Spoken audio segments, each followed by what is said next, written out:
She's pretty sure that she's beginning to hate her husband.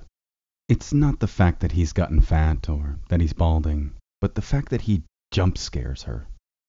The other day, he hid in the closet waiting for her to pass, then popped out and screamed, "What's for dinner?" Immediately upon the what in the sentence, she screamed a loud, raucous cry that was then overshadowed by her tears and sobbing. He just said, "Okay," and then left her sitting there on the floor, her face buried in her knees. She thinks it's like he doesn't love me at all. She guesses that all he really vowed to her was that he would be there like a meat sack that just eats and shits. Then later he had the nerve to pick her flowers, as if that would fix anything.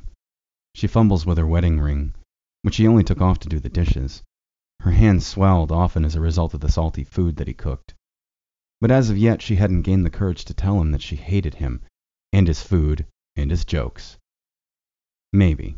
Soon. He's pretty sure that he's beginning to hate his wife. The other day he picked her some daisies, and she couldn't help but say, "Those won't keep if you pick them in the wild. Then you should have bought them at the store." Her voice is like a grinding wheel that wears down on any care or thought that he had put into the gift. He thinks it's like she doesn't love me at all. He throws them in the trash, then goes outside for his once-a-day thinking smoke. It's the only smoke she tolerates. Out there he fumbles with his wedding ring and farts noxiously into the air. He has IBS but refuses to stop cooking the meals he likes, and the ones she likes, and the ones that the kids like, even if it does mean that he has to retire to the toilet at least 5 times a day. In bed later that night, there's the loud thumping and bumping you can find in almost every cold, dead American home. And once it's over, it's over. 1 foot meanders right, 1 foot meanders left, and eventually they're facing away from one another. She thinks, at least I can look out the window. All he gets to look at is the dresser. She's wondering how soon the house would need a new coat of paint. He thinks, at least I'm not cold next to the window like her. He's looking at the gold-plated handles of the dresser and wondering just how much more tacky the house can get. And then, as if by some psychic force, they are both completely happy that neither is in the middle of the bed with the wet stain left over from the cold, dead coitus. She always reaches orgasm, but it's never enough. Great sex cannot save a marriage.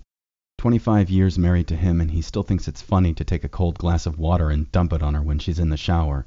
And he Dutch ovens her. He wants to lean back over and kiss her goodnight, but he likes the way the room is quiet and doesn't want to disturb it. There are shades of blue and yellow light creeping in through the window. There are dust motes floating in and out of their vision. Both wide awake and gasping for attention, they begin to let their eyes wander. He sighs and lays on his back, noticing the smoke alarm. It's blinking red and regularly. Blink, blink, blink. And he's wondering when the batteries need to be changed. They may have both accepted a fate worse than death, staying together for the kids. Neither considers that this has happened to almost all of their friends. But how do they stay together? They never hear their friends fighting. 25 years married to her, and she can't stop complaining about his IBS. And in that moment, he feels a roiling in his lower abdomen. She leans over and says, "I hate you." He farts loud and says, "I hate you too." She pretends not to notice the fart, and then reaches underneath the bedside table, flicks the light on, and sits up. He sits up, releasing the fart from under the covers. He asks, "Really?" It's not so much an angry voice, but more of a quizzical one. She asks, "You hate me too?" He nods vigorously. There's a moment with the smell of sulfur hanging in the air, and they're both just blinking at each other, just like the smoke alarm. "How long have you hated me?" she asks. He replies, "Since the moment I met you." She says, "Really? I didn't hate you till a little later." She clears her throat. "Like since after our first few dates." He says, "I'm surprised it took no effort for either you or I to admit this." He farts and asks, "Why?" She says, "I hate you because you embarrass me in public, and the way you act like your farts are a party trick, and the fact that you still smoke, and that you play with the kids instead of being a father to them. And I hate that I have to be the bad guy and manage their discipline." As she spews another few lines of hate and disgust, he's nodding and smiling like a dashboard bobblehead, accepting every bump in the road. She continues, "And you hit on my sister that one time, and I caught you looking at porn, and..." She stops for breath. even if it means she has to taste his fart. Because as she always knew, the taste is in your smell, so when he farts, she tastes it. Why do you hate me? And for the first time, she stopped, ready to listen to every word of vitriol he had to pitch at her. He took a deep breath of his own brand and said, I hate how you ask me to fix things then complain about how I'm doing it. I hate how you can never take a joke. I hate that you read trashy novels and assume that's the way life is supposed to be. I hate how you incessantly clean every trace of our children away. It's as if you don't want anyone knowing that they live here.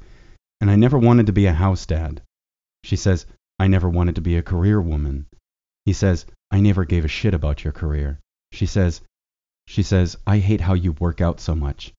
He says, I hate how you don't work out at all. She lifts the covers, gets up, paces her side of the bed, while chewing her lip. Her nightgown is static clung to her body, and he looks at her boobs, but says, I hate how you chew your lip as if you're in deep thought, when really you're just going to say the first thing that comes to mind. She says, I hate how you look at my boobs instead of looking at me. He says, I can still think even if I am looking at them, you know. Silence, then another fart comes slapping out of him. I hate your mother. She says, yeah, but I hated my mom too. He replies, well, I didn't hate her because she was a terrible mother-in-law. She was always nice to me. She was cruel to you. And my hate flowed over to the fact that you just took her shit right up until she died. I hate you for that. You should have buried her in a pine fucking box and pissed on her grave. She nods her approval, then says, I hate the way you smile. I hate that you don't love yourself enough to realize this marriage was bullshit from the beginning. He frowns and says, this one's gonna be bad.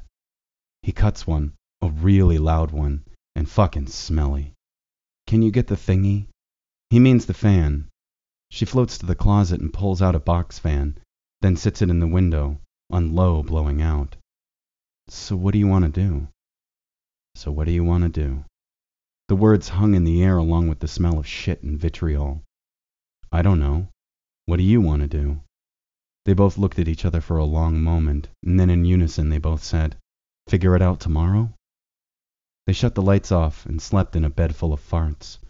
It's not every day that you realize you love each other enough to put it off for another day.